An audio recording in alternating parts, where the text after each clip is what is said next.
What's happening here? 30,000 jobs on the line.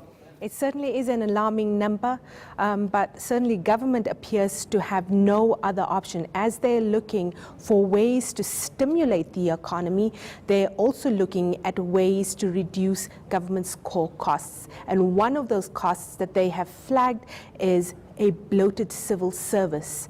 As you've pointed out, that they could save 20 billion rands by cutting 30,000 jobs. And from what we've heard, government has already, during the Cabinet Khotla this week, set aside a few billion rands to effect these retrenchments over the next 3 years. So the intent is already there.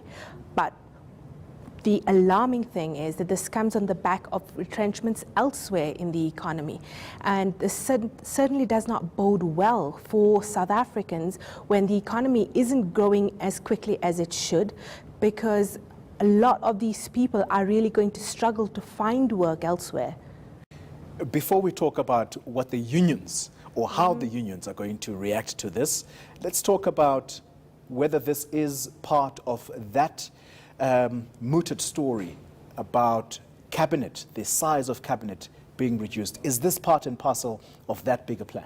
That it is. Remember when President Ramaphosa's first State of the Nation address, he was particularly vocal about the fact that he wanted to bring down the size of cabinet, and he's been criticized by opposition parties for not having done that already. So we understand from the Khotla again this week that the idea is to bring the size of cabinet or the number of ministries down from what it currently is to a number between 18 to 24. Currently it's 34, if I'm correct. So that gives you quite a large snip right there. You're going to see a number of ministries going to be amalgamated. We're also likely to see different functions of certain ministries perhaps spread across a number of others. So certainly interesting, and we all know that this has to be done. Cabinet is too big, but what comes on the back of that? The back of that means real people lose jobs as well. So there is no good news here, certainly not in the short term. Has there been confirmation from government itself that indeed this is actually the plan within the next 3 years, these 30,000 public servants? So look, we have very, very good sources on this. We also had the Deputy Minister of Finance speaking to us on the record last week in the Mail and Guardian, where he particularly said that the size of the government's payroll is, I think he used the word suicidal. So we know that this has been highlighted by core ministries as something that has to be looked at. And certainly that's what happened during the Khotla this week. Talk to us about the ministries, Khadija.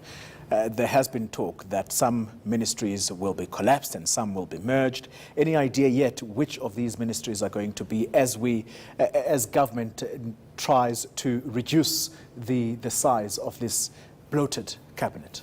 We're no closer to understanding where exactly those mergers and acquisitions will be made.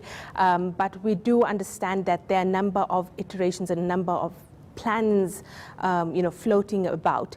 But I think another interesting that came out of the Khotla this week, and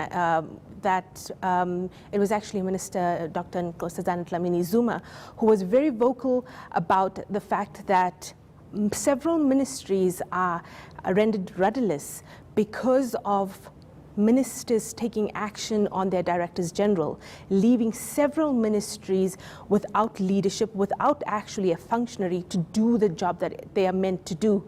So we understand that this was, her point was made very forcefully and was also very warmly received by her colleagues. And the decision that appears to have been taken is that the power for ministers to fire and hire directors general will be removed, and instead this power be centralized within the presidency.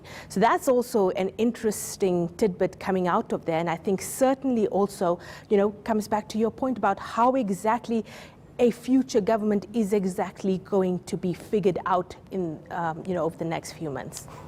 It's going to be a very interesting one. And I can just imagine that the public sector unions, which, by the way, are the most dominant unions, are the most influential right now, at least inside Cosatu, which is the biggest federation in the country. How are they going to react? Unions like NEHAW, for example. Have you at least tried to get some sense as to So there is, I mean, there's already a lot of alarm, on this. And of course, the president is basically on a collision course with Cosatu, the same Cosatu that championed him throughout last year as he sought to become president of the ANC. So there's certainly some very interesting politics at play. And how is he going to get buy-in from Cosatu? I have no idea. I certainly wouldn't want to be in his shoes, but I think really what we're facing right now is a crisis in South Africa, and I think that the state of the economy ought to be, highlighted as our number one crisis, because if we are not able to effectively find a way to get more jobs, get more people into jobs, we are likely looking at a disaster within the next 5-10 years. Just finally, Khadija, something that I have been sort of also trying to confirm from my side, putting my feelers out, but I do have some people talking to me at the moment, sources, we'll keep it at that, that the positions that will be left by senior civil servants, such as, for example, you had the Home Affairs DG resigning, Kuseli Apleni recently, those positions are not going to be filled because there is no certainty as to whether, some of these departments are going to exist. Is that something that you also... Exactly that. So we do believe that within the next few months, we are likely to see some action, in the reconfiguration of cabinet. So I think key positions are going to be put on hold until those plans are firmed up.